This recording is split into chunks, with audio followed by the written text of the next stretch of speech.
How are we looking for quorum, Dustin? We are looking solid right now, and then I'll just reaffirm when we do the roll call that we've got it, but we should be looking good right now. Okay, so we'll get started then.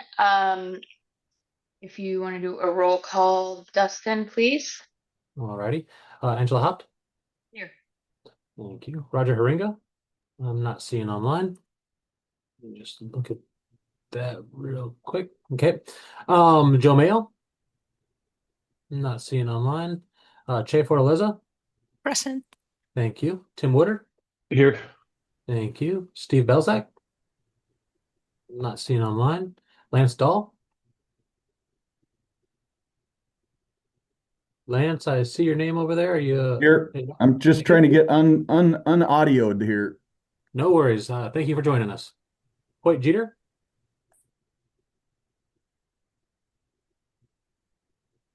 Hoyt was just here. I see him. No, I'm here. I've been flipping through screens, opening some things. So yep, I'm here. Sorry about that. I was going to pause a little longer than I did for Yeah. Lance Yeah. to let you get unmuted there. Yeah. So Apology about that. no worries. Sean Carlstrom. Here. Thank you. Todd Sullivan, ex officio, not online. Shweta Sinha is another ex officio member, not online. Bill Mybush is another ex officio member and is not online. Brian Horstman is another ex officio member and not online. Josh Mergens. Here. Thank you. Trent Tinney. Not seeing online. Michael Shaw. I'm not seeing online. Brett Conway. Here. Thank you. Michael Barth. I'm here. Thank you. Leah Summer. I'm not seeing online. Paul Clark. Here. Thank you. And Andy Leonto. Here. Thank you. And just for clarity, Andy, you are still ex officio. Is this time working out for you? And I might be able to bring this to the executive committee to reinstate you as a full member. Yeah, this time works a lot better, Okay. and the morning slot. Thank you. Then I will bring that up at our next executive committee meeting. Thank you. All right. Well, with that, we do have a quorum, and we're ready to rock and roll. All right. Is there anyone from the public that would like to introduce themselves or be recognized? And Patrick? Yes, thank you. This is Patrick Hanks with the Building Industry Association of Washington. Elizabeth? This is Elizabeth Torsky with Cascade Natural Gas. Thank you. Okay, seeing no other hands. All right, we'll move on to review and approve the agenda.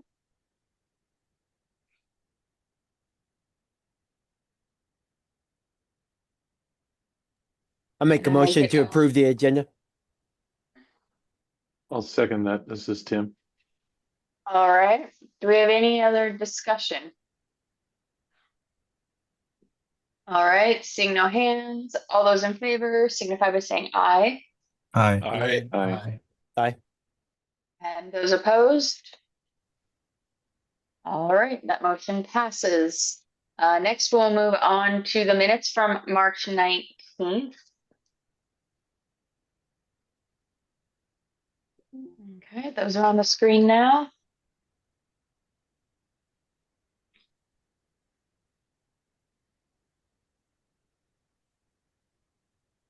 The end there. All This is right. Tim. I'd make a motion to approve the minutes. Second. All right. Do we have any discussion on the minutes as shown? All right. Seeing no hands, all those in favor of approving the minutes signify by saying aye. Aye. Aye. Those opposed? All right. Moving on to number 4, the temporary emergency shelter standards. Give me one moment. I'm catching up a little bit. All right.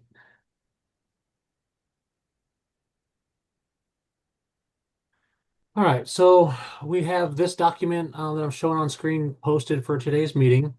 We kind of got a final look at it as an introduction at our March 19th meeting. We have taken an appendix from California and cleared all the California reference out of there. We have some questions off in the margin there about stuff that might still be needed to address here.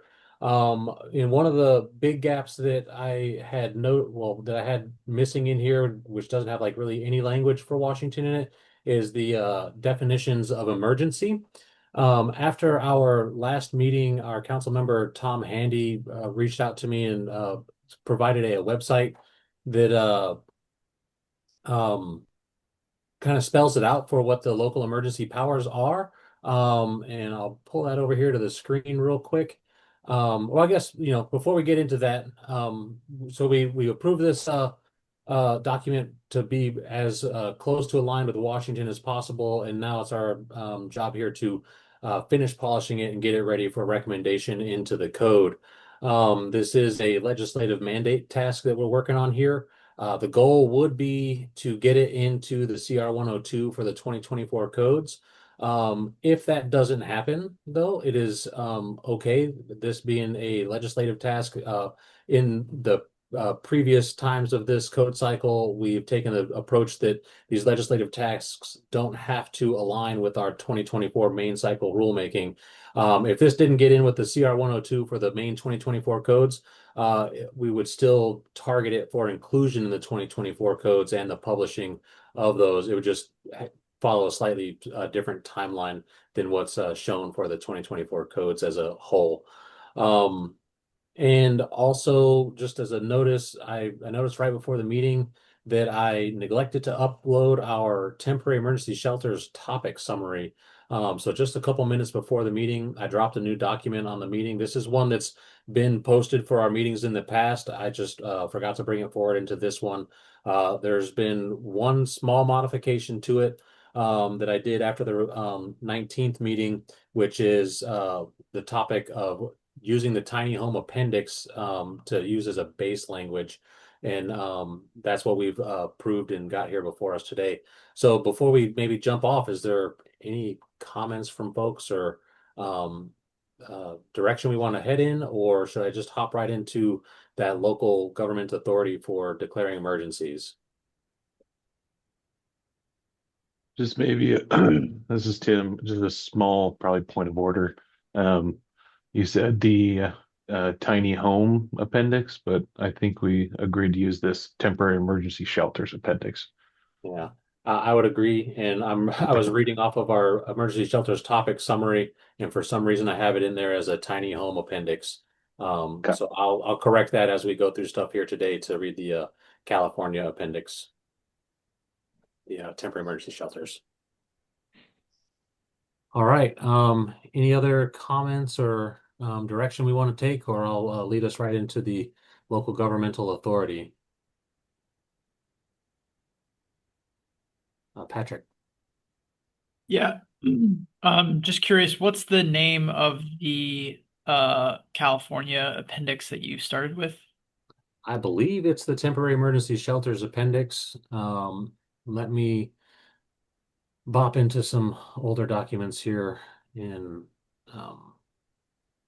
see where it got.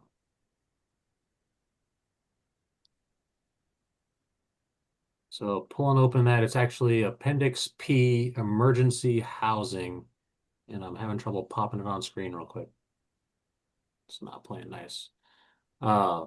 This is the title of this appendix right up here. Emergency Housing, California Building Code. Awesome, thank you. You're welcome.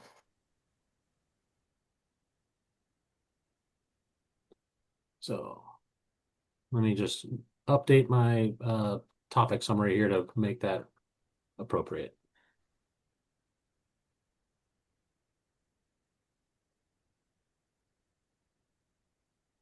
All right.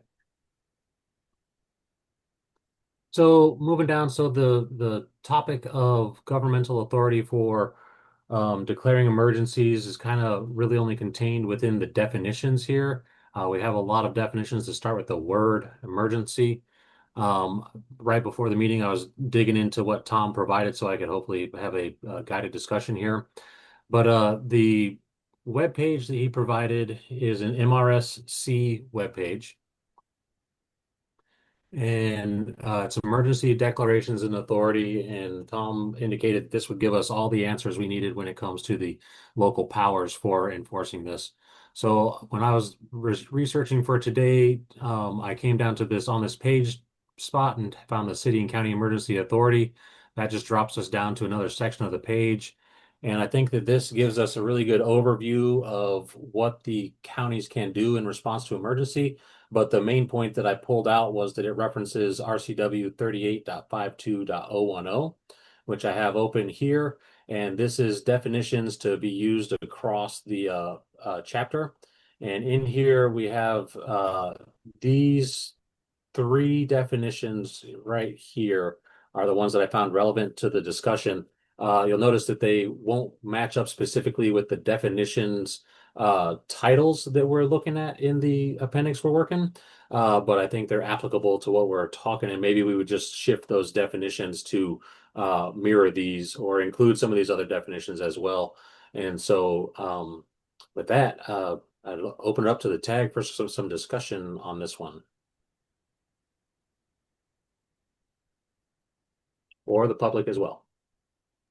Yeah, I like the very beginning of that says where it's demands immediate action to preserve public health, protection of life, public property, or provide relief for any restricted community overtaken. That 13A it pretty much summarizes what when that's declared. It'd be nice if it had a word in there, natural disaster. But because typically when it comes in the building stuff that we're doing this thing, a natural disaster has occurred that required us to activate this temporary housing. I don't know if that makes sense. And I am not someone that can write well legally at all. So, but I do like that 13A pretty much summarizes what we're talking about. So Let me pull these up kind of side by side view.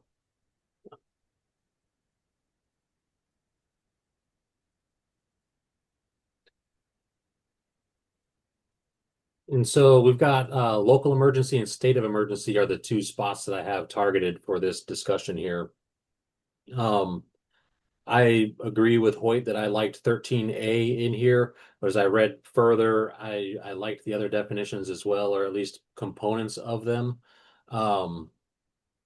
So Tim, I saw you come on video as we started this one. Did you have anything to add? I know your hand's not up or anything, but Well, it was quiet, so I was just going to say that I found the same MRSE website, and the only thing that kind of kept occurring back to me was kind of the intent of the legislature in tasking us with this. Because I think my preference is to include something about how this is applicable when there's an emergency declared. So that's my preference, but I'm just slightly worried that, it's meant to encompass just this housing crisis that we're in and providing emergency shelter versus actually in a event like a natural disaster, like what Hoyt mentioned, or an event set of circumstances like what's defined here. I'm just trying to make sure that we meet the legislative intent if it is clear that we need to make this apply to this general housing emergency that we're under now. so this is where we're getting our direction from on this, and I would think that it's kind of hard to pull a lot of intent out of that statement. But happy to hear. I mean, would it work for the group as far as moving this along a little bit, at least to insert some language into one of those definitions here on the left?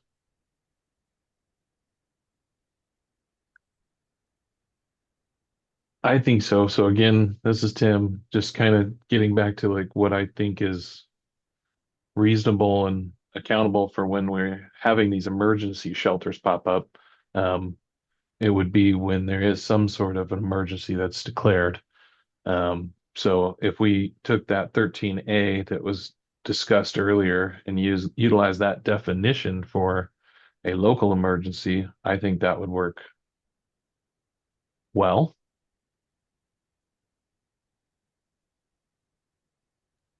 And then we just have to make the decision if we want to change the title or not. Would we think that maybe 13A would, so at the end, we got the governor proclaiming a state of emergency. Would this language maybe better fit into that definition of state of emergency? And I see a hand, Michael. Yeah, couldn't we not just reference the RCW chapter 3852? We definitely could. And that way, whatever it is, that's where we go for that clarity. That way, we're not deciding whether it's, a natural disaster or an accidental disaster or some other kind of form. We're just saying you define it based on the RCW 3852 provisions, assuming we have logical crosses to those words. So I think state of emergency, I feel, is kind of covered by emergency or disaster. And maybe I don't know, the title state of emergency should shift to maybe just reflect emergency or disaster, and then that covers it. But I don't know, the local emergency, I don't feel is super defined in this RCW as per my reading. Could you change it? Local emergency is defined by the local jurisdictions or By local local entity. ordinance. Yeah, by ordinance, because we have an ordinance in Tacoma that talks about emergencies, and we have that fairly well defined. So you can just do it by local emergencies defined by ordinance. Yeah, by ordinance. Just Yeah. that. I would agree. And then state of emergency or emergency could be as defined in RCW 3852.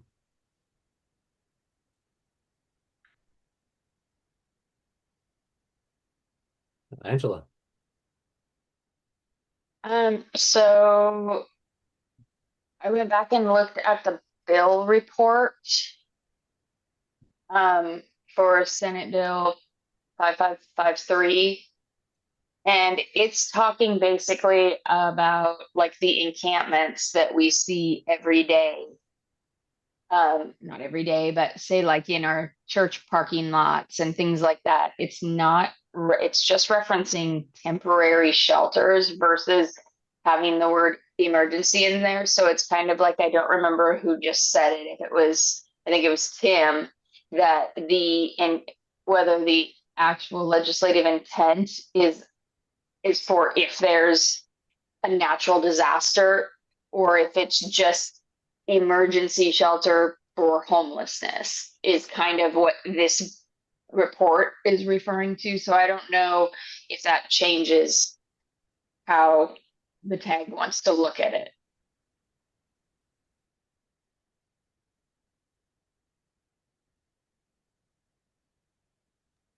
Because I guess also remember this bill originally started out referring to emergency shelter for indigenous populations, and then it expanded to, I think, anything.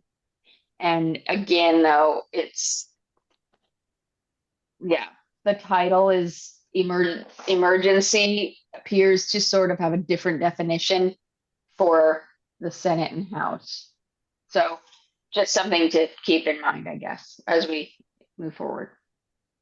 Hey, Angela, do you think by what he has up there, by local emergency as defined by local ordinance? So I mean, like, for example, City of Tacoma, we end up saying we have housing issue right now. So we declare ordinance that would fall under that, and then we could use this. In addition, you could have a natural disaster that happened, or you could have something else. What do you think?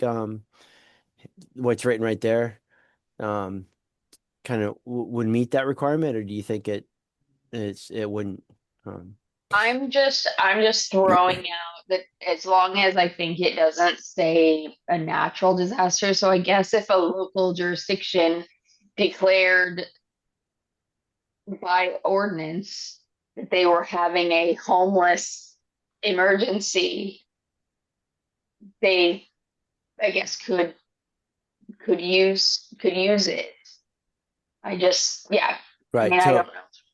So what I would, Dustin, what you have on there, I would take out local and just say emergency as defined by local ordinance. Because we had that with the housing thing. We had to have tents put up for people during the winter time for cold weather and stuff like that.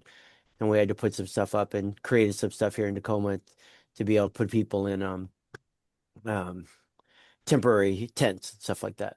Kind of deal with our housing issue. So, um, and this would work. And I apologize. I'm just speaking for Tacoma right now. This would work perfect for us because that's what we did. We kind of put a little ordinance in.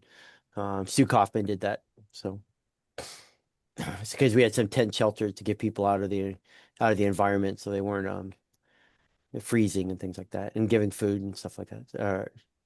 Yeah, and it was just for housing. So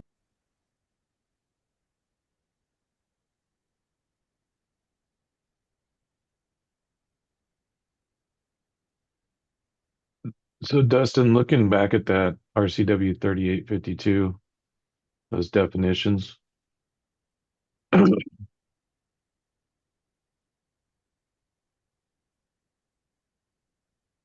there is, I don't know, I'm on the fence about just referencing this RCW as they don't seem to quite line up. So maybe either we change the title, like under state of emergency, we switch that to just emergency, or emergency or disaster instead of state of emergency. And then in the language, it should say something to the effect of emergency or disaster as defined by RCW 3852 4 or 10. Because state of emergency isn't defined, you know? Yeah, I mean, it is used in this one right here, but I think I agree with you, Tim. It would probably work better if it was just emergency like that. Yeah.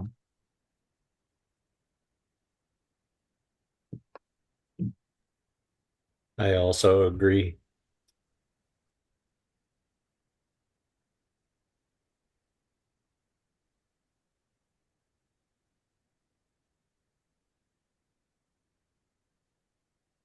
can you go up to the top of the title for the way you're showing on what is RC 3852? Why can't you just use that what it says?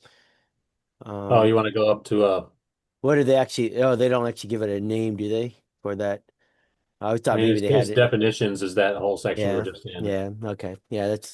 Never mind. Never mind. I was hoping they had a better something better, but sorry about that.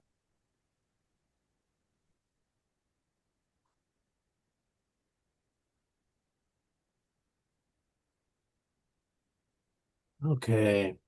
Um, well, are we feeling comfortable with those changes for those definitions? Seeing no hands and hear no voices. I mean, I think it meets the actual chapter and verse of what was adopted. I just, again, I get a little weary because I think they just wanted it to be carte blanche, be applied everywhere to put in, you know, shelters. But I feel like it's not asking people to do a lot for their local community to declare a local emergency if they've determined that there is a housing emergency or something. So I think we're on good solid ground. Okay. I would agree. Yeah, I agree too. Okay. So for our topic summary, I've changed it to the California Emergency Housing Appendix in this topic and noted that we approved it as a base on the 19th. as far as a definition for emergency. It's located in the definition sections and references back to the local ordinance and the 3852.010. Do we want to run through the document from start to finish, or run through the topic summary and try to locate these items within there? I would think that it might do better to run through it from top to bottom. This could probably be reorganized as we go to flow better, because I think that if we run with the topic summary, we'll probably jump around all over the document looking for these items. And so I can keep an eye on it and update as we touch them. Okay. All right, so I'll bring the document back up front and center.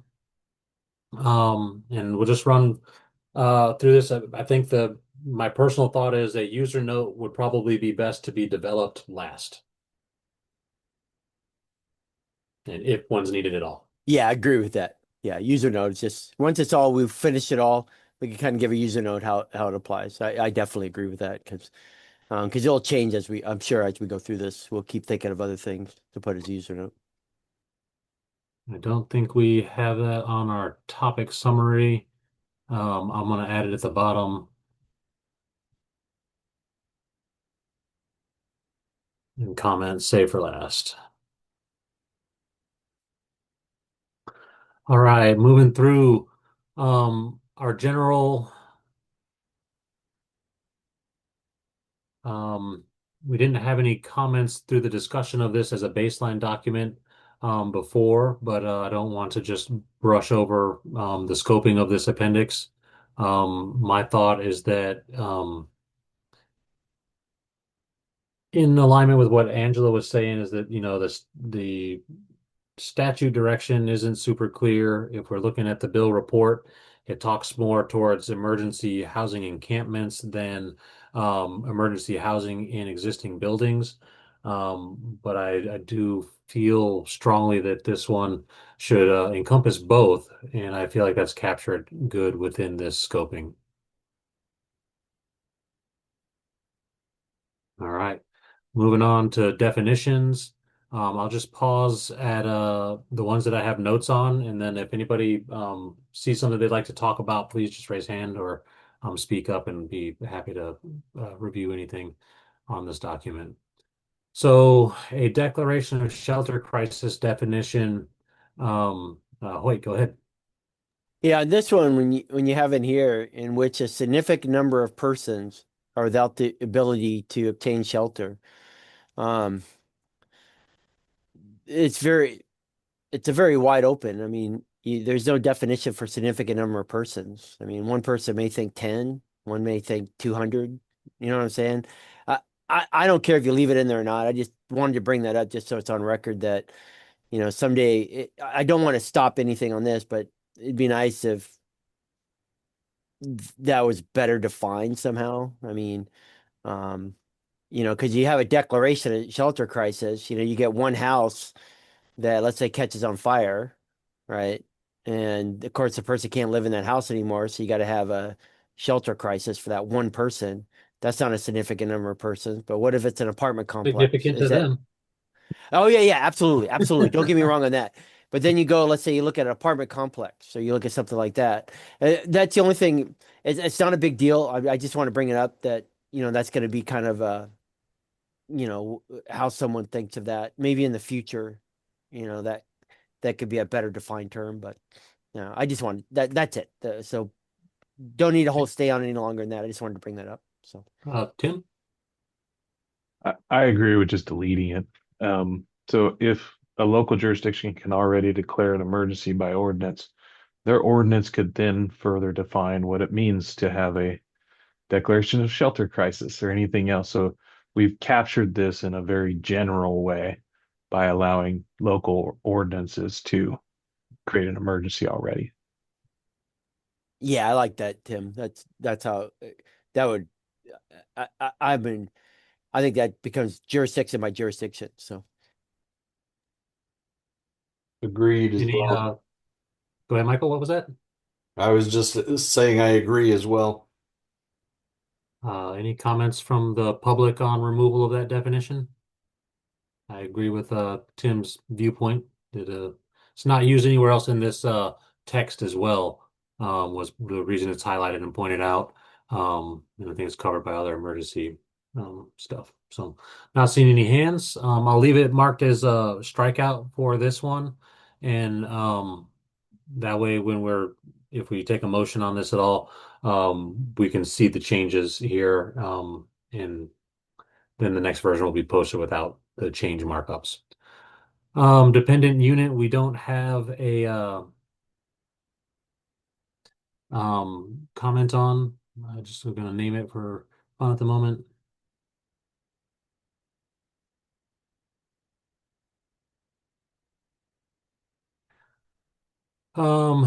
We covered emergency that moved up in the here with the removal of state of emergency. So we changed that from state of emergency to emergency. Let me just make the change clear.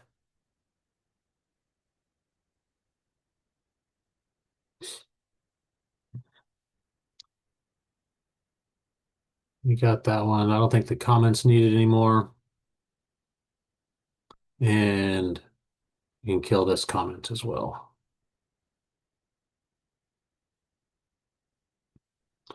We got the definition for emergency housing.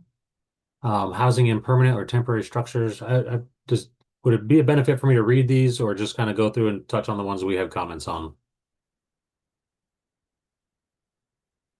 All right, I'm going to go with the original plan and just touch on the ones we have the comments on. Yeah, I was just gonna say I've read through all of them. Okay. Just the comment ones would be for me. I don't think we need to go through all of them unless other people want it. So Gotcha. So this comment here is left over from the looking if this is defined in Washington. We'll leave it up to local ordinance to define what local emergency is. Clear that thread. This is just comment on from the RCW reference. I'll leave it in there because I think it's good info. The declaration of emergency definition was removed just earlier. So the comment I have here is that this isn't needed for the shelter crisis, that just this specific phrase. So I propose to remove this last bit of the sentence.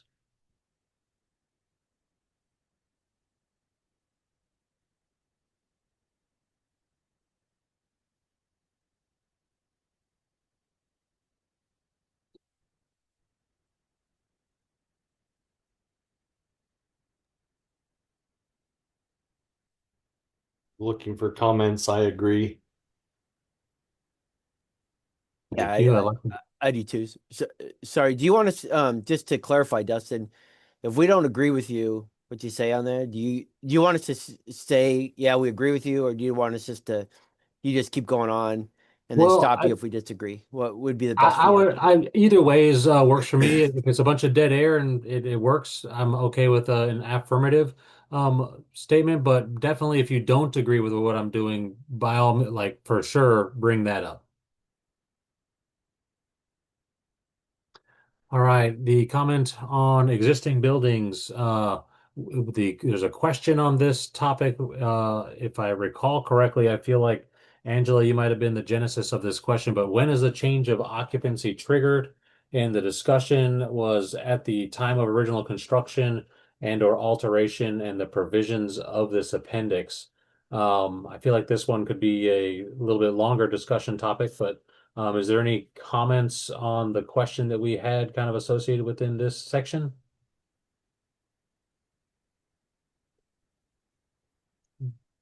I think there needs to be. I'm rereading it now. Yeah, one of the things that happened in the disaster down in New Orleans, you remember when they stuck people in the stadium and into that existing building that was there. It's important that we have something in there that when we use something in an emergency that we still have minimum health and standards met. And when I was reading through this, I couldn't see that. And so if you convert an existing building into something else for an emergency, you want to still meet some kind of health and standard. Or I would like that in there. I would think, but I didn't know where to put it. So I was running by someone, a person I know from not in the state of Washington, but deals with emergencies. I was asking them, and they asked that question. I thought, oh yeah, that's right. Do you guys remember that where they had some real issues when they put people in the stadium? And so when you convert an existing building into something, we still want to make sure that existing building that we put them in there still meets minimum health standards. So, and I don't know where to actually throw that into. It seemed like it'd be nice to put it in this definition. That's what I was thinking, but I thought I'd just bring that up to see what other people thought. So what you were talking about putting something into a definition, or into this section? I was thinking like an existing building, you're converting an existing building, right? Is that what this is basically saying?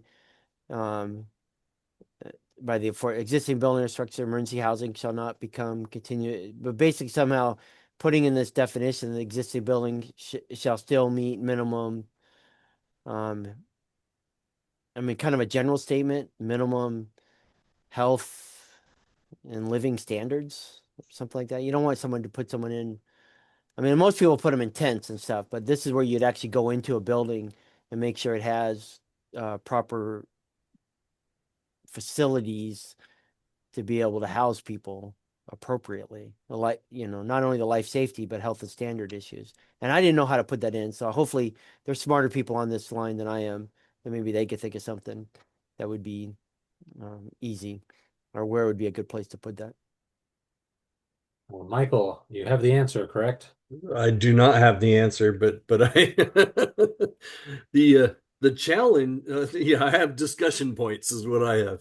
The challenge here is we're not necessarily converting existing buildings. We're utilizing existing buildings for a temporary emergency situation. So it doesn't change necessarily the original intent of the structure, nor does it mean that structure, has to be modified like a formal change of use would in triggering it, because it is a temporary situation. The stadium is a perfect example. The stadium wasn't brought to Group R2 standards, to house all the people. It's still a stadium, and it was always going to be a stadium. And so, the challenge here when it comes to the definitions is how do we look at that, not with through the lens of changing the use of the building, but that we're just temporarily utilizing a particular structure for this specific purpose. Like I said, I don't have the answers, just the discussion point. Yeah, no, I agree with you. I agree with you, Mike, 100%. I was just thinking if there is somehow, I just don't know. That's why I was bringing it up. It was something that, reading through it, and you may need to put nothing. So I'm not saying to do it at all. It's just something to keep in mind.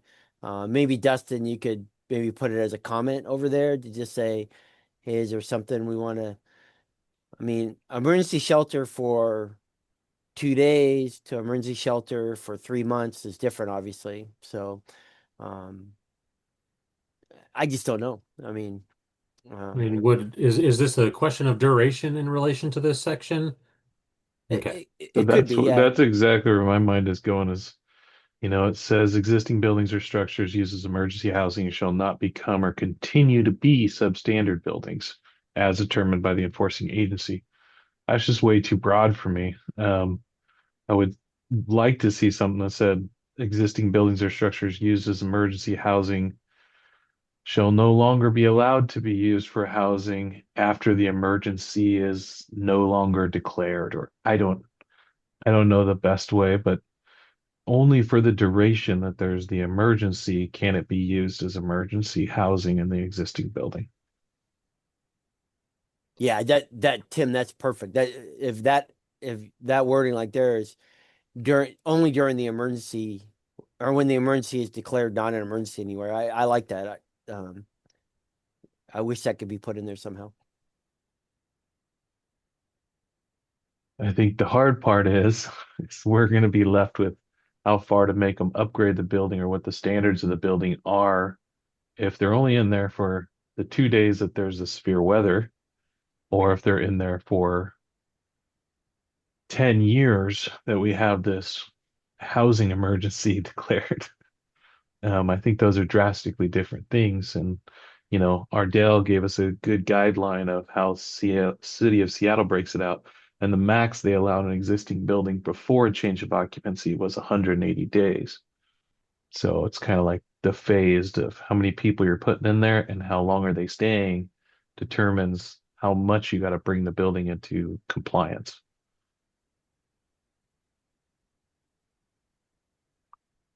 So if we're looking at this one and we were going to try to tie it to duration of the,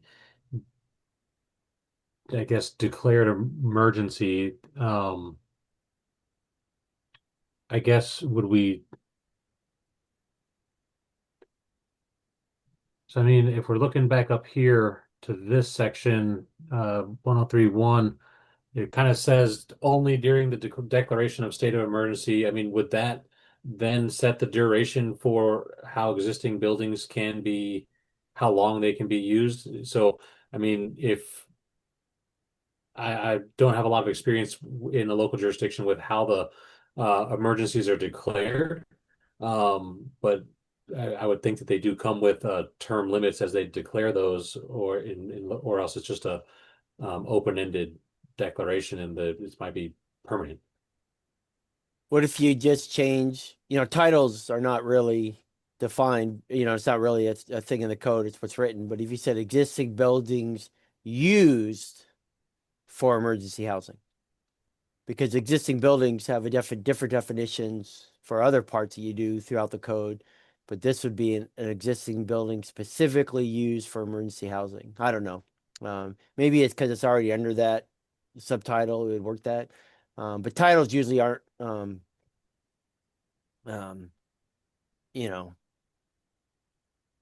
don't know. It may not be an issue. I'm just thinking out loud right here. So.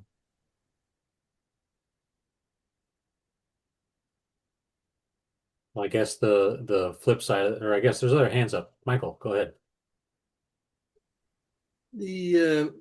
What if the first sentence, housing provided such buildings or structures comply with the emergency building code provisions, because that's what we're talking about here. We don't want to reference this back to building code provision. We want to reference it needs to comply with these emergency provisions. And so if we just added the word emergency building code provisions and or other regulations in effect at the time, and then the rest of that sentence could go away. Are you talking about this one here? No, in the XX 103.2, existing residential and non-residential buildings or structures shall be permitted to be used as emergency housing and emergency housing facilities, provided such buildings or structures comply with the emergency building code provisions or other regulations in effect at the time. What if we did building code provisions and this appendix?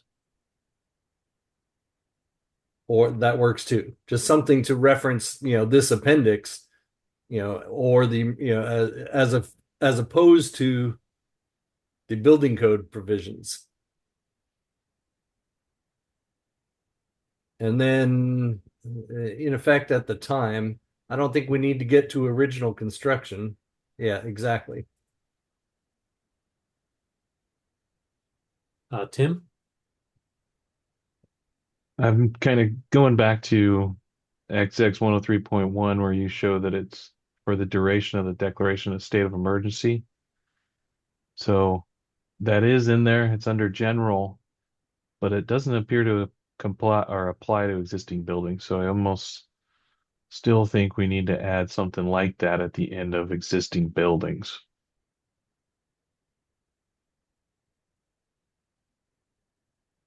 Oops. Because the one for existing building is as determined by enforcing agency.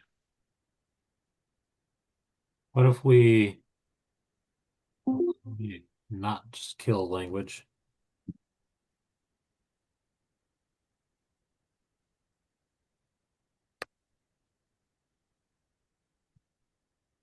Can you just put in where it says existing buildings, just say Oh. existing buildings for emergency housing? So that way, right in the very title, so that way there's no way you confuse that with existing buildings through the International Existing Building Code. Just right up at the title there. Change Just here. say, no, right. So say XX 103.3.2 existing buildings for emergency housing. So then we're definitely knowing that these existing buildings are only used for emergency housing, not for anything else. And then that way you could pull the certificate of occupancy if they wanted to use it much longer than that. So it's only used for emergency housing, period. And then that when the declaration gets taken away, it's now no longer an emergency housing. And maybe I'm just to me that seems like it, and exactly what Tim said too. Tim, you have your hand up? Um, I think I just left it up, but I do have a thought, so I'll go ahead. Um, I almost think that's kind of not necessary because this is in the emergency housing appendix. So this is this only Yeah, applies to emergency housing to begin with. Um, yeah, I agree with you. but I still just have this a little bit of angst about,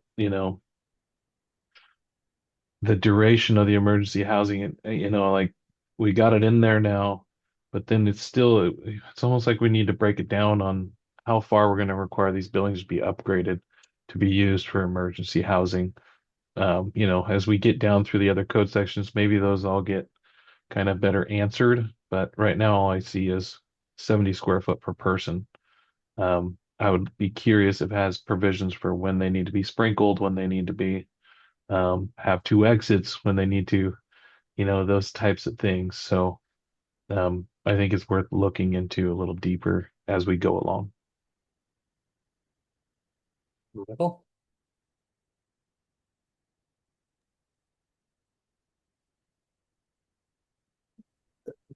I only had one little where we have or structures comply with the building code provisions and this appendix. Should we make that structures comply with the building code provisions or this appendix? Because we're still not getting full building code satisfaction.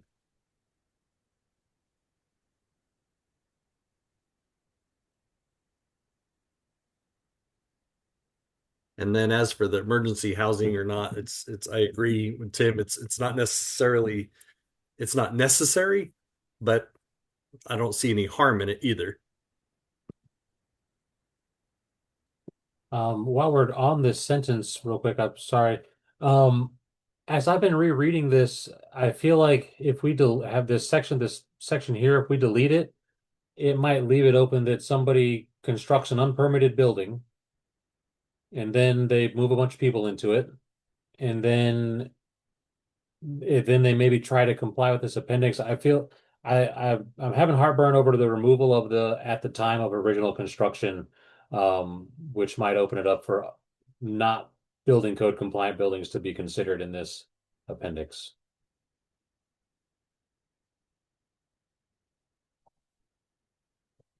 And so, How about if it's at the time of emergency use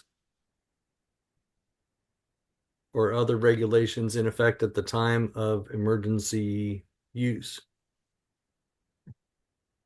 I don't know if that fixes what your concern was, though. I'm not sure. I'll just put it out there for food for thought at the moment. Josh. Yeah, I was going to touch on the same thing you're bringing up and kind of in response to what Tim was saying. What if we are phrasing the language, and I don't have the exact phraseology, but essentially saying this building had to be in current compliance. Now, it doesn't necessarily mean current code, but a currently compliant public structure, and that can be used for the temporary emergency to some percentage of the occupancy. So I don't know if this one quite makes sense, but just to throw it out there, maybe a building has occupancy of 100 and we say you can go to 125% of your occupancy during the duration of an emergency, but everything else has to be in compliance. That gives them some relief, which is in part what we're trying to do here. We're trying to find some amount of relief, but it also says, hey, you can't throw up an unpermitted building. You can't have something that doesn't meet fire code already, and tying it to the current accepted occupancy and giving a little bit of relief to it, I feel like can make some sense. That being said, I'm a structural engineer, so I don't get involved in, the egress and emergency lighting and smoke detectors and all that very often. I know at one point we also talked about, and perhaps this is somewhere else in this document, I'm forgetting now, some relief on fire provided there is fire watch. And that might tie into some of these concerns that we have around, hey, are we sure we're not putting people, for lack of a better word, in a trap because we've overloaded a building that wasn't able to support it? So to kind of summarize my thought here, I'm wondering if maybe we want to tie it to the building must be in current compliance with the local jurisdiction. Some comment about occupancy, whether we want to be less, more, the same, is up for debate. I think it should be able to go a little bit above because we're looking for relief. And last is if we want to include some exceptions for fire, provided there is fire watch 24 hours a day.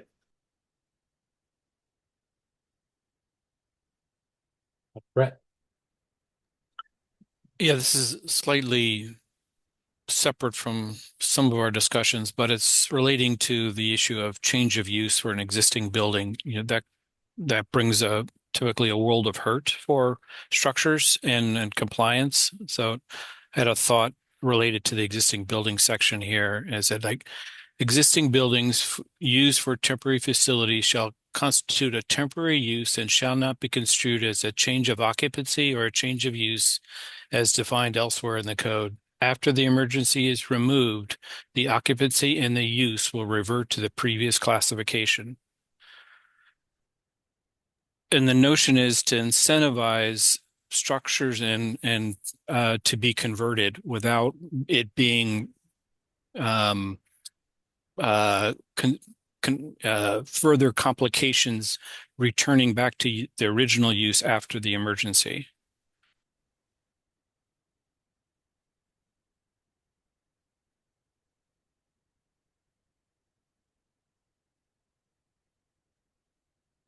Tim.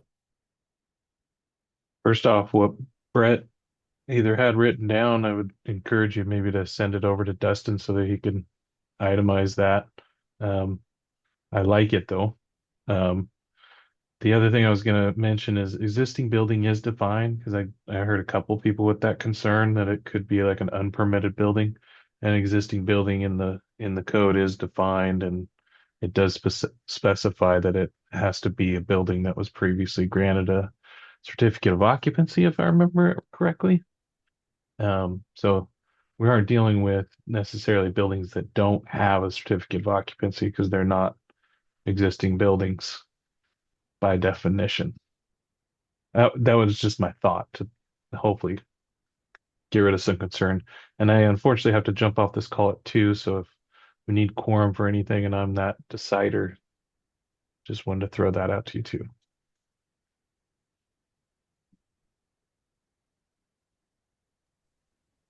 Just one item as it related to the sprinkler and fire watch. There is a section that gives us an opportunity to speak to that. I believe like the energy code may be, there's text about it. It can be, there it is in the exception, right, on the screen below 3.2.1. So we could add some language about sprinkler and fire watch in that same context or as a separate extension.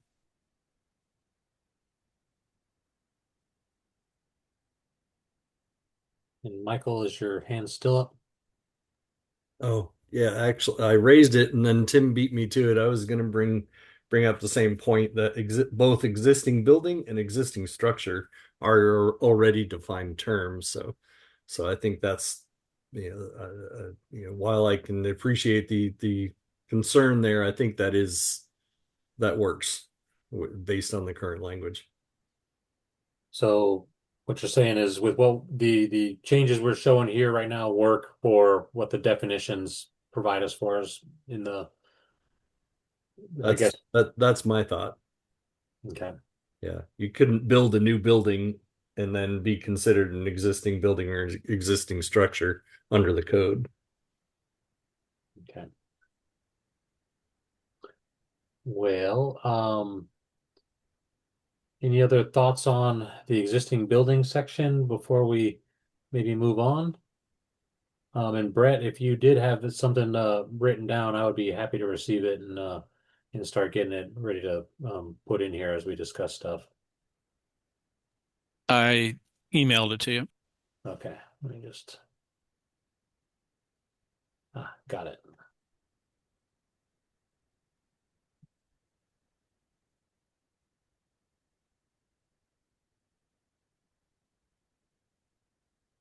And what you have here, Brett, that's intended to kind of just replace all of this text in 103.2?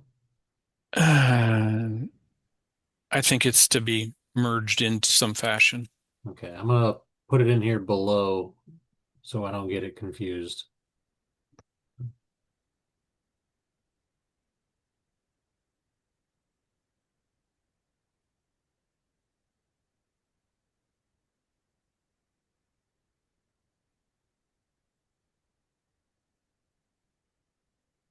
I mean, looking and trying to think back to what we've talked about, um, the buildings or structures compliant, like this section right here and all of this isn't really needed because the definition of existing building or structure implies that it is permitted and code compliant. Is that an accurate statement? Code compliant for what is the question? But yes, it's code compliant for the occupancy and use that it had been previously approved for. Okay. I think we need to keep that language in there because this is kind of the charging language that says you can use existing buildings for the purpose, provided they, satisfy the appendix requirements, yada yada. I think that the language that you've just pasted below, that new language, that almost works as a standalone, just continued sentence. After you have the declaration state of emergency, local emergency, period, existing buildings used for emergency facilities shall constitute a temporary use, yada yada. I think it works just by including it almost like it is, merging that into one paragraph.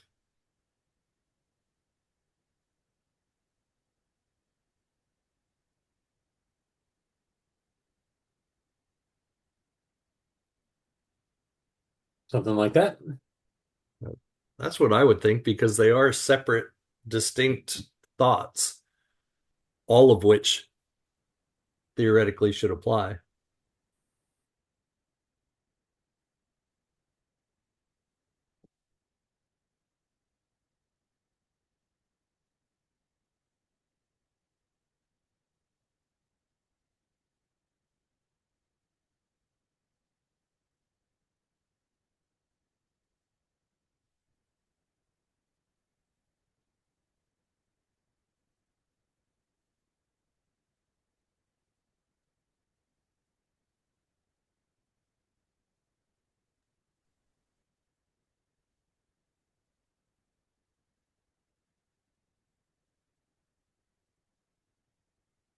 I mean, I like the language as it. I'm not uncovering any flaws as I read through it.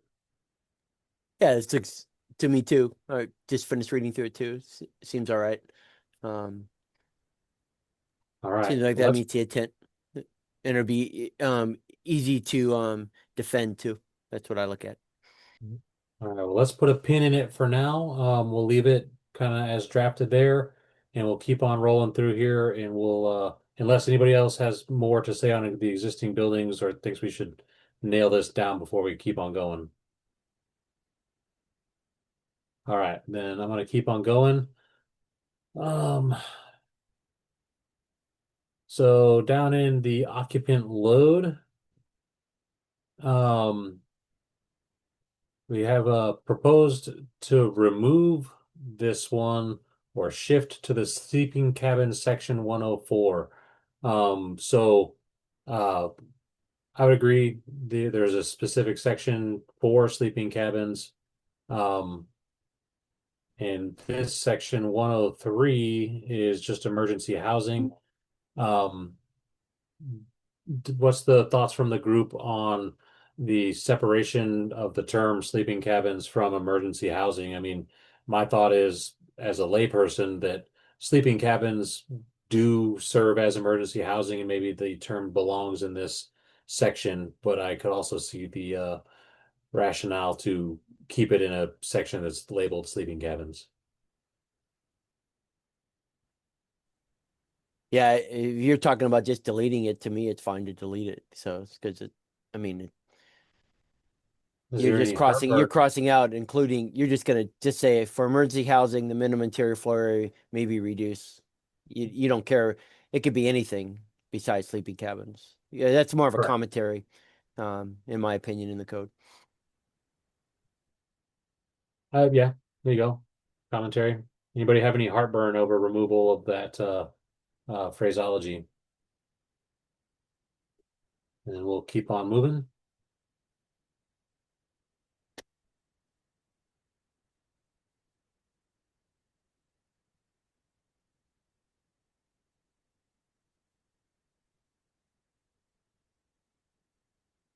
All right, so now we're into the emergency sleeping cabin section. This is 104.2 live loads, and we talked about making this align to other snow loading requirements in Washington and using the flat roof snow loads where it's greater than 25 PSF. And I feel like, if my memory serves, that Josh, you may have raised this concern for discussion on this one. And so we're looking at, I guess, that second comment there. Should we add it just to this one, or open for some discussion on this one? I'm not super savvy on the snow loading in Washington. Well, this is me, Hoyt. A lot of places around Washington uses 25 pounds per square foot. This kind of is a minimum. It's kind of been a history, and they've done that. SEAW has produced a snow load table throughout Washington State. 20 pounds per square foot was the minimum live load that you throw on a roof. Okay. Since most structures that I'm familiar around, most of the places, they're designed for 25. A lot of that comes from 20 plus 5 with the rain surcharge that's been thrown on there, and they kind of came to a 25. For emergency sleeping cabins, 25 pounds per square foot, that's a lot of snow. The statistical probability of actually getting that during the emergency is pretty rare. And I would be in support. And the structural engineers on this, tell me what you think, where it says in areas where cylinders are greater than 25 pounds per square foot, compared to just 20, because you already have the 20 pounds for the roof minimum live load, which is the minimum live load for that. Because there are areas where you are less than 25 pounds per square foot in the throughout Washington, that could be used, and hopefully some other people have some input on that. So, Josh. Yeah, I'll jump in here on a couple of things, Hoyt. So it largely agree. I haven't found a jurisdiction in Washington. I've practiced over the whole state that will allow less than 25 PSF on the roof. This 20 PSF is total California phraseology. That's for them, just like you said, Hoyt. If it's under the live load, then it's the live load. That's their default, except when you get into the mountains. I struggle a little bit with the idea of the low probability of it occurring. Sure, in Tacoma, I think 25 PSF of snow during an event is pretty uncommon. However, we are defining one of our common times that we would likely use this is in severe winter weather. Further, there's a lot of areas where snow load is higher, and maybe they don't have the same issues with folks being unhoused, but let's just throw out a scenario. There's some kind of significant flooding, forest fire, something else in Snoqualmie Pass. and they go down the road in Snoqualmie Pass and throw up these shelters, well, you might have 150 pounds per square foot of snow on the roof. So it's a tricky one to say what they can be pre-designed for. I could see maybe some logic of, a reduced percentage of snow. I also don't think it's going to be terribly hard for these sleeping cabins to get higher snow loads because they're generally fairly small. Maybe these high snow loads, like the Snoqualmie example, that's a little extreme. That might be challenging. I think I think it's kind of fine where it is right now, honestly, where snow loads are greater than 20 pounds per square foot, which is everywhere in Washington. They'll be designed and constructed to resist these additional loads. Well, I think we want all of these to be able to resist the loads of the anticipated snow loads in that area. Point two, though, is we are going to be moving into a 2024 code where snow load becomes LRFD. So we may want to sneak in there 20 pounds per square foot. Either, I hate to say ASD because that gets a little confusing because we're technically not doing it at all, or we should just up that to 30 pounds per square foot for the 2024 code cycle. And Dustin, correct me if I'm wrong. I know you went over a little bit earlier, and now I'm neglecting to remember. Is this going to be incorporated potentially prior to the 2024 or only after the 2024 code adoptions? This will be incorporated as a 2024 code amendment. Whether or not it's with the main body of all the 2024 codes or gets separated out is really the question, but it is a 2024 code series topic. So at the very least, I think we need to change it to, let me just do a little bit of math really quick. Yeah, that should be the 0.7. Yeah, that's right. Josh is right. This 20 pounds is the allowable stress design. We are going to be all LRFD. So I think at the very least, we definitely want that to be 30, no ifs, ands, or buts. But I'm totally open for conversation about other options of terms of what we want to have. I don't see a rationale to not design for snow load. If anything, it's one of the loads that I feel like we more realistically see compared to, say, seismic loads, where we're looking at large recurrence intervals, or live loads where we're assuming quite a full house and all these things. But snow, we actually kind of push towards the limit and some extreme storms. So I kind of like how it's written here. I'd also throw out there in some of the other live loads, I could get persnickety about how they are stating some of this, but I don't know if I'm actually adding any value. There's some ways that those live loads are written that I think are a little different than what we normally see in our codes, but I don't think it actually hurts anything. For example, horizontal live load. We don't really have horizontal live loads. We have wind and seismic loads. Maybe we should say wind and seismic loads. What other folks think of that? I'm not aware of any horizontal live loads outside the 5 PSF interior load that we normally deal with. Is normally wind and seismic, but open to other thoughts.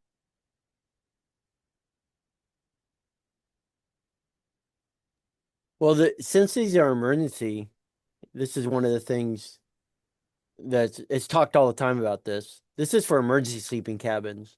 Mm-hmm. Are you going to actually have seismic forces? Are you going to actually have, That's a fair point. Especially with the seismic, I think that's a very fair point. Wind, I'm a little more concerned with because, again, we keep framing this as strong winter storms, but I would be personally in support of saying seismic loads are exempt for temporary use purposes. And I think that's consistent with a lot of other rationales we use, agricultural buildings that have minimal human occupancy and things like that. Certainly this will have human occupancy, but over a short period of time. That's a good point, Hoyt. I would almost suggest an exclusion to seismic and changing horizontal live loads to wind loads. And perhaps we want to look at a reduced wind loading. But again, I'm worried that these are going to be in effect during severe winter weather. So I think I'm really only comfortable with the seismic, but I could see an argument against the full wind loads. Yeah, and I think that's why we have it in 104.2. That's why it says intrusion, resist intrusion, wind, rain, and support the following live loads. So we do have wind in there, but that was the reason why we took earthquake out of there. As it was discussed earlier, is that the odds of the disaster and then having the earthquake after. I mean, it could happen. I mean, don't get me wrong. I mean, it is a possibility, but But you're right. The intent yeah. of this is to provide relief for those emergency situations, and the probability of a seismic event, I think, is fairly low. And if we're arguing that, well, maybe there's a major seismic event and we're worried about aftershocks, I hear you, but if we had that major of an earthquake, I don't think people are particularly safe outside of the shelters anyways. I'm a little nervous that we have designed to resist intrusion of wind and rain. That sounds more like building wrap than it does loads. Then we have these horizontal live loads, and maybe we can just leave it there. I'm just worried because live loads in the code is defined pretty specifically. What if we just took the word live out? Horizontal loads, not less than 15 pounds per square foot. What do people think of that? I was going to suggest that we just use lateral loads, leave it generic. I'm fine with that. If I do kind of agree with the seismic exception. I think that makes some logical sense. So maybe we want to say excluding seismic, but that's also not something I really will fight for because I want these to work. They're also really lightweight structures. I don't think they're going to develop much seismic load. So I could kind of take or leave that one, but I do think there's some really good logic in exempting seismic for this particular use case.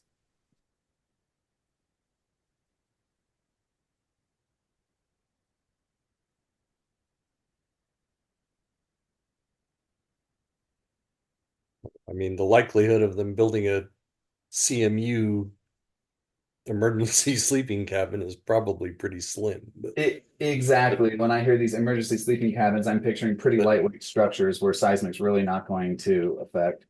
And Dustin, if I was going to throw out you're just going to say exception Well, seismic. I was thinking. Well, I was going to add more to it, but I'm trying to listen and do. Yeah, you're always doing three things, aren't you? If I were to suggest some language, I would say exception seismic loads need not be considered for temporary use case. But I'm really looking forward to anyone else having better language in that because I'm still getting my head wrapped around proper code writing language. I don't know if we even need an exception. I just think I mean, it's up to the building official in this case anyway, if they're asking for a lateral design of these, or if they're considering it as under that temporary use anyway.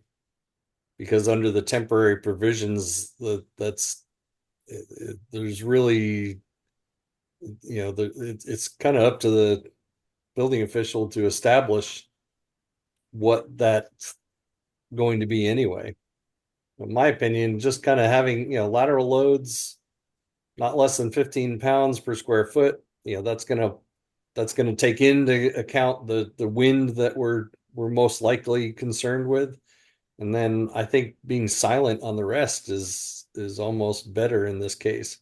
Yeah, I was going to say the same thing with Mike. And the one thing we don't want to put in may not be considered because may is not a very good code language writing because then it gets very argumentative. May or Yeah.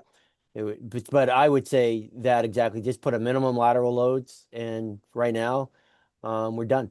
And then not even put seismic in there. Just we have. And the one thing is, if you're going to change live load, you say live loads for emergency shelters. We'll just say live loads and lateral loads. So since we're actually defining lateral loads, we don't have to worry about, because it is an emergency sleeping cabin. This is not going to be used. It's not technically supposed to be used forever. So it's supposed to just be for emergencies. So.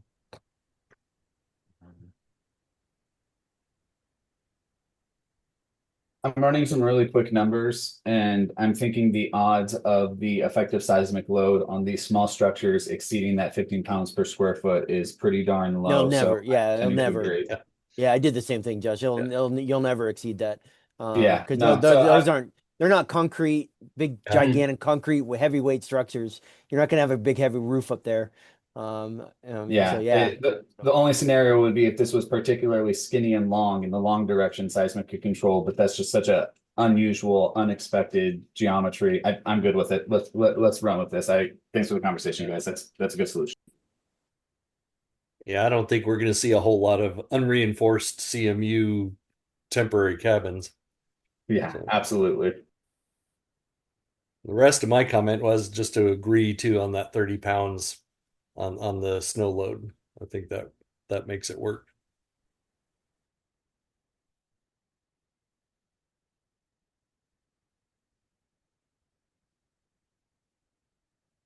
Okay.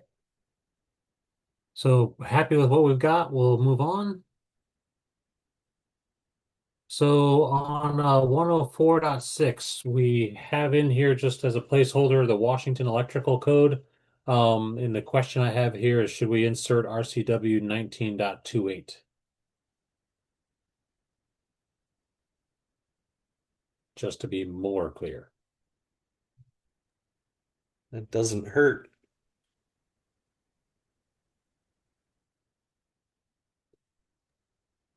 The nice thing about putting it in there, Dustin, obviously these RCW's numbers may change, but since it's dealing with the Washington Electrical Code, if we don't correlate it correctly, because I do work on the ICC code correlation committee to try to correlate all the codes.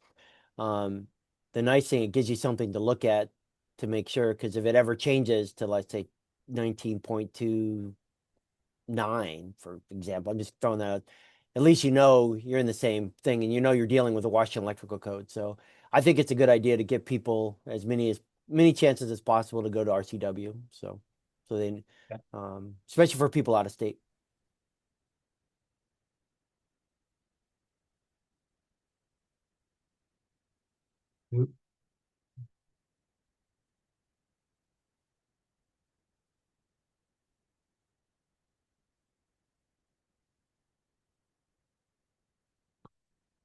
All right. For this one, smoke alarms, the question is, do we want to reference a specific section or assume that somebody knows that they've gotten here so far and that they can go to the smoke alarm section within the same book? I wouldn't reference the section because if those change, it's very hard in code of correlation. Smoke alarms has its own totally whole section of the code, gives you everything that you need to do. I would tend to, not reference, what is it? You'd have to do if you start referencing some of these things, yeah, I can understand and make sense. But to me, by now, if people don't understand smoke alarms and carbon monoxide, what needs to be done per the code, that's just me. It seems such a basic thing, but let's see what other people think. Well, I do like what you mentioned that if the sections change at all, we don't have to change this if those section numberings change. And I think the likelihood of the electrical RCW changing is pretty unlikely at the moment. And so I would say that that covers us for both smoke alarms and carbon monoxide alarms. Any heartburn of not adding a specific section? Not seeing any hands, so I'll keep on moving.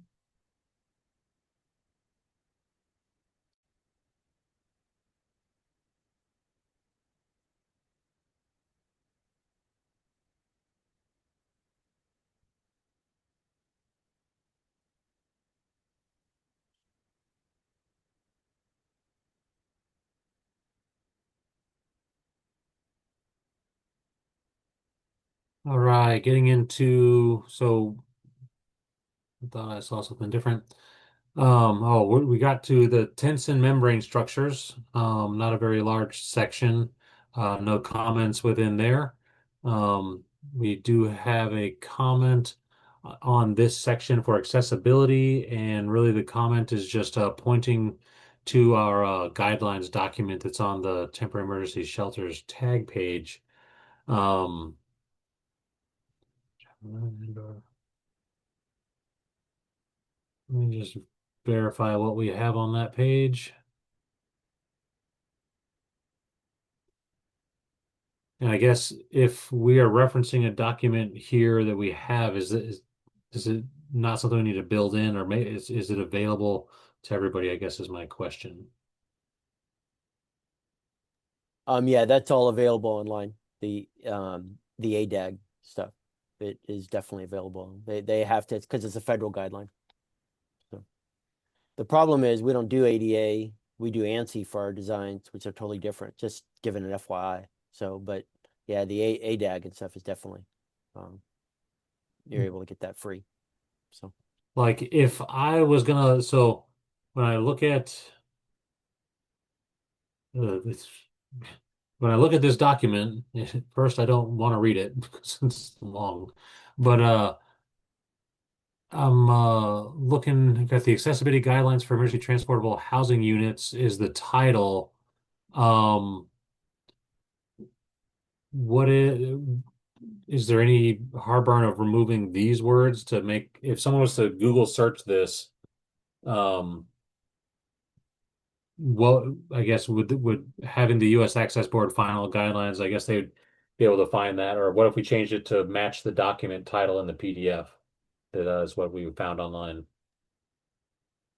I mean that's fine too. I mean,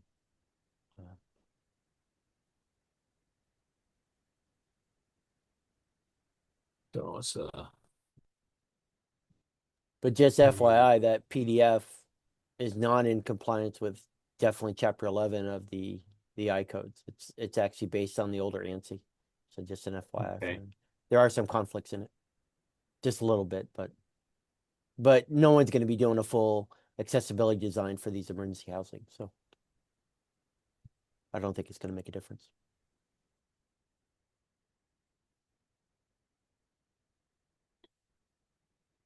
guidelines. Probably just an FYI for people online. One of the big changes is the 60 inches change to 67 inches, the circle for wheelchairs. So they're different. That's just one example. There's others too.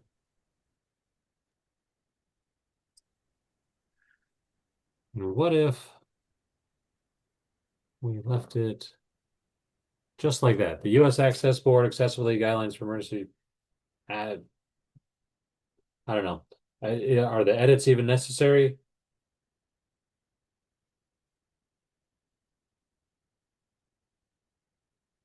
I think they're good. It's important to have the U.S. Access Board piece there because this is an unusual standard that, and then it would help the architects find the right place to look for the two compliance. They know they have to do Chapter 11 and the normal ADAG, but this is a separate little emergency section that they might not be familiar with. So I think it's good to have it the way you have it. Okay. Now I'll leave it like that. We're into section 108, lofts in emergency housing. Had some comments here, but I would say that this would align with, we're not going to reference a specific section, just to reduce correlation errors.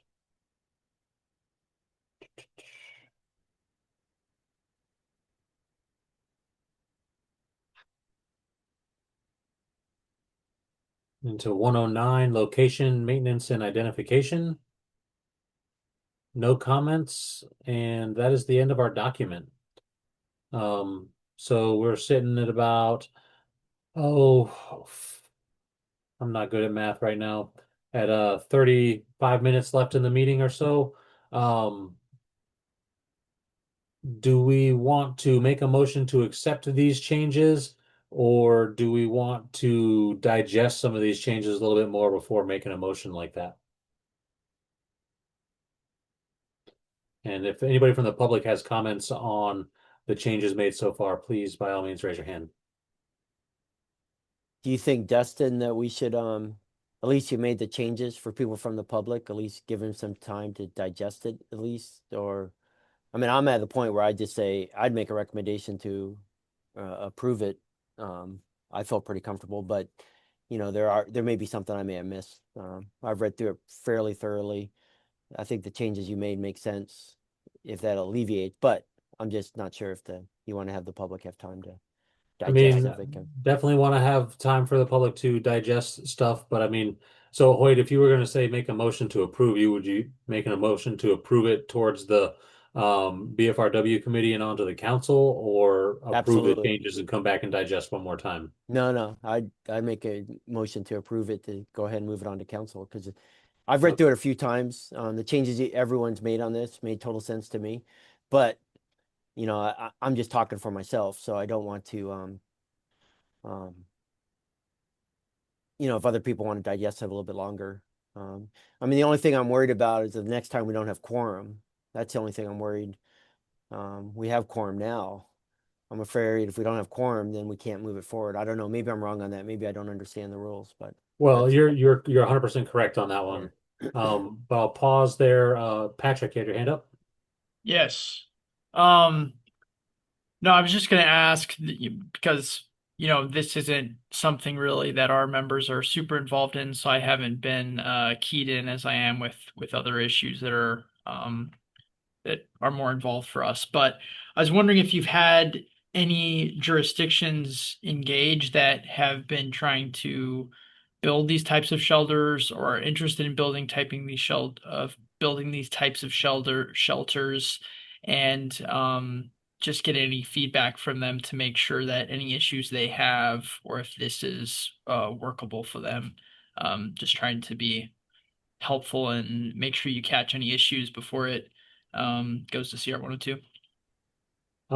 So at the beginning of our process, we did have Seattle online with us talking about some of their programs that they use, and they were helping to work our topic summary discussion. And I'm glad you spoke up, Patrick, because I also am thinking now that our topic, we've gone through this document, but we haven't correlated it to our topic summary, which is where we tried to identify all of the concerns that people were able to identify with moving this forward.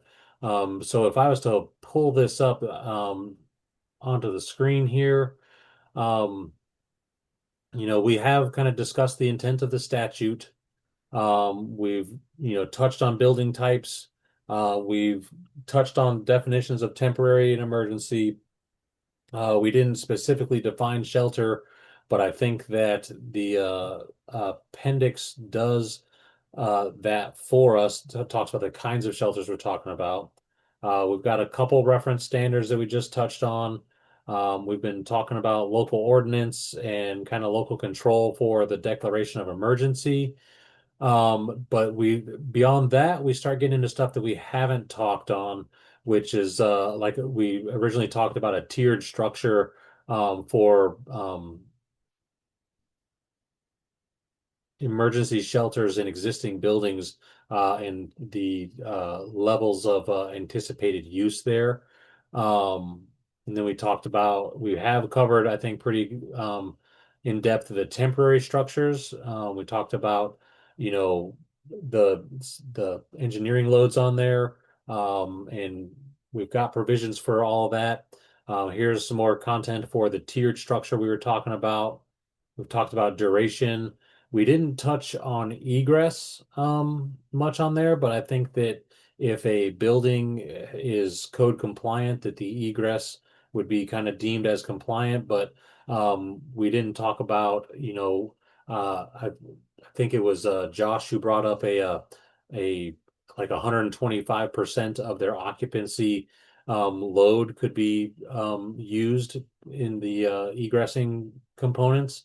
I think that this appendix is kind of silent on egress. When we're talking about notification and fire life safety, I don't recall specifics on fire alarms and notification systems in there. Any occupant loading factors, sanitation facilities. But maybe what we can do then is, instead of making a motion to move this forward, and Hoyt, I appreciate the concern for not having quorum, but I think that we've got some practice in place at the moment that we're running for these meetings to make sure that we get the quorum before we get the final scheduling out. And my plan for, making sure we hit that if we need another meeting today was, during other business, to talk to the folks who are in attendance here today to see if this time next week would work.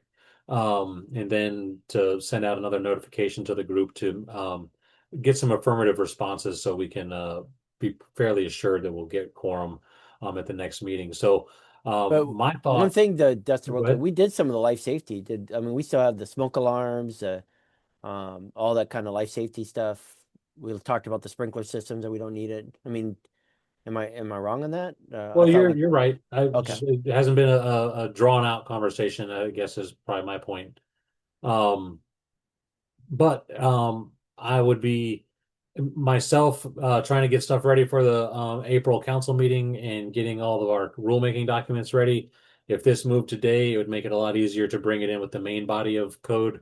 But I also don't want to rush this unduly because it's not on the same critical pathway that the rest of the 2024 codes are. So there's no need to rush this specifically unless that is the um, uh, will of the tag is to make sure this happens in the 2024 main body rulemaking.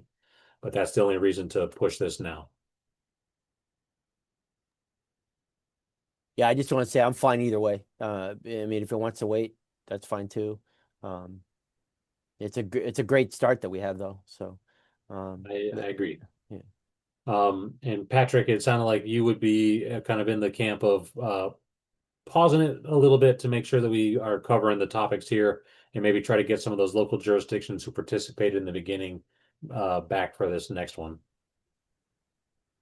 Yeah, I mean, it's up to you. You can always, you might want to just reach out and share with them the document that the tag approves, and you can get their feedback to the committee level if you feel like that works. They can always provide public comment in CR 102. I just figured it's a little bit easier if you get that at the tag level, but I know you've been struggling to get quorum. Well, I agree with all of your statements, Patrick. I think we could get the input at the committee level. But I'll put it back to the tag. Um, what would you guys like to do? If we are feeling comfortable to move it to the committee, we can get some more input from local jurisdictions there. Or if you'd like to try to bring them back to this group and make sure we nail everything down, we can definitely do that too.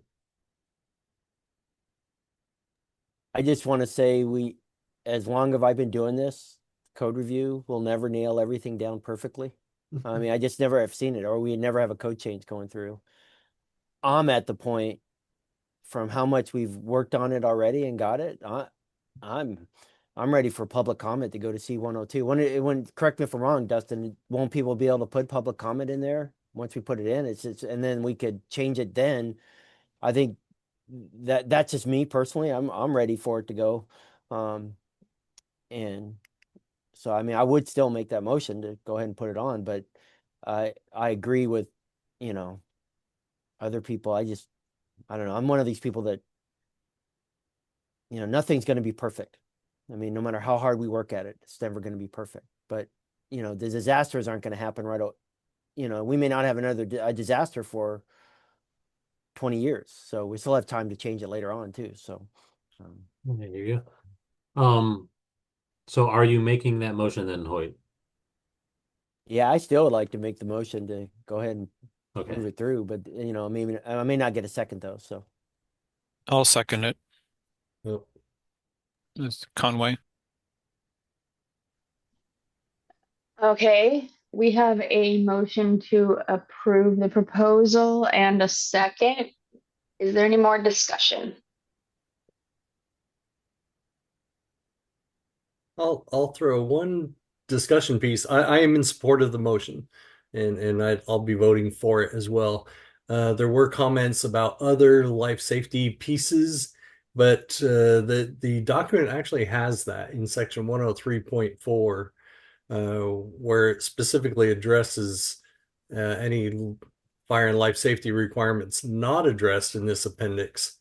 That essentially shall be determined and enforced by the enforcing agency, which in itself is almost a reference back to the building code. So it's saying that if it's not addressed, then it's not ignored. It just goes back to other means. So I think with that language, we're actually really good in that regard for that. So if there are things that were missed and it doesn't include, which we know there's going to be, but at least that I think is the right language to move this forward and know that that can be covered. So I would be in support of it.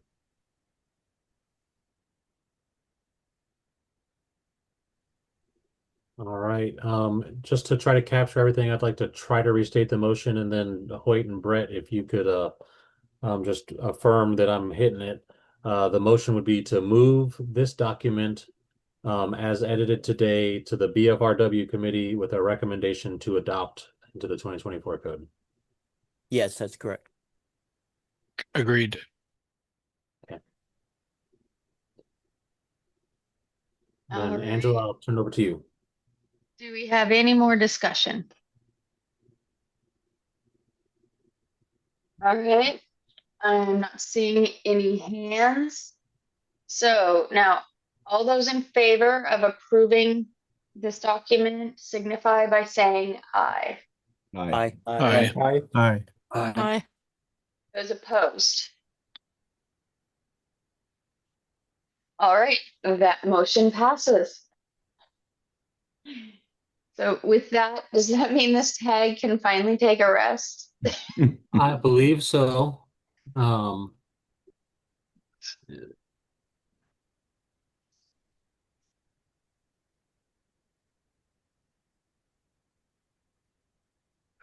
right.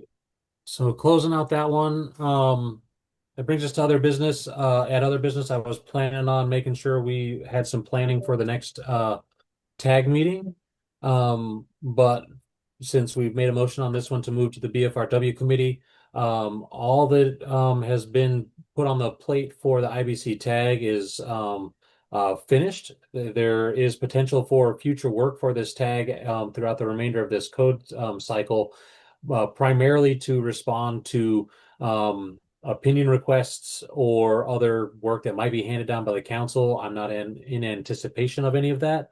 But later on in the year, we can expect this tag to probably have some input on the Kit Homes rulemaking, but that is far out from now, and we'll make sure to put out some heads up for folks on that one.